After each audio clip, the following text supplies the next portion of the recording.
Oblivious to the assassination plot being concocted against him by his two top generals, he inhaled a strong-smelling, supersized Dominican cigar while staring at a giant flat television screen hanging on the wall opposite him. Carmen, his third First Lady, massaged his smallish, whitish feet, which he rested atop his grand desk for her loving manipulation. Carmen was a plumpish Spanish import, a former model of oversized underwear, with very red hair. The diminutive, rotund, balding, and thinly mustachioed Presidente half smiled as he watched a satellite-enabled Fox News rendition of the latest political highlights from the United States.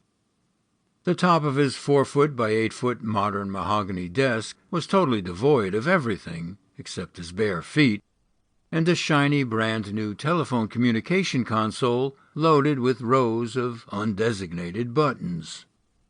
On an impulse, he unexpectedly lurched forward and lifted the telephone handset, causing the third First Lady to lose her balance, when the toes upon which she was intensely working withdrew from her kneading hands. He then reached for and pushed the one red button on the console. El Presidente shouted in Spanish into the phone. "I want a television station for the education of this country solely dedicated to the display of my fine work as its president. It will all day and every day broadcast unfake news, which I will control totally. I want a meeting tomorrow with the heads of the Dominican television networks to start this in motion. See to it right away."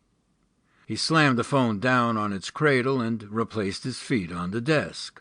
"I will show the corrupt news media how to run a television station. The enemy of the people, and they are the enemy of the people, will no longer fill my country with their fake news against me. It will be the voice of truth, the Fox News of Santo Domingo, and the electorate will damn well listen. Do you see what I'm doing, Carmen?" Carmen's eyes rolled with doubt and disbelief as she regained her balance and resumed her obligatory foot massage. "Yes, of course, my husband. I believe your idea is genius. It will be the best television station in Latin America. Will you put me on television, my love?" She spoke a purer native Spanish than the Latin American variety of her lord and master. "You be a good girl, and I'll make you a star." He smiled, which hurt his face. "Now get out of here. I have extremely critical thinking to do."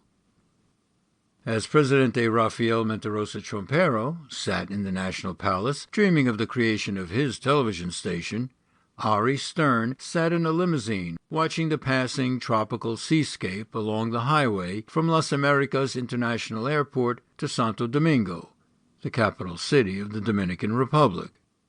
His legs were outstretched, and the toes of one sandaled foot touched the shoeless foot of Leia, his comfortably seated, agelessly beautiful, likewise window-gazing wife.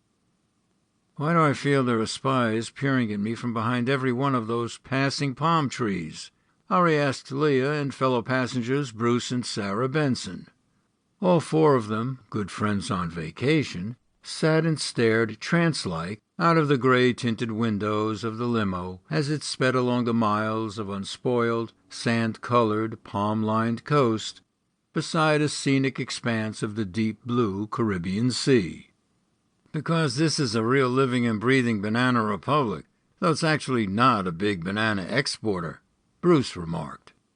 "Its current presidente, Rafael Menterosa Trompero, is kinda bananas, un poco loco, and there probably are spies behind every tree. Besides, you've undoubtedly been in the Mossad for too long, Sir James. James Bond, that is. I haven't noticed any such spies, but I'm not an Israeli spy guy, like you. Yes, when I start seeing spies behind trees, maybe 50 years with Israel's finest is a bit too long. But who else would keep me employed at the tender age of 75? To keep listening to this audiobook, I've left you a link in the description so you can do it, at no cost thanks to Audible's 30-day free trial.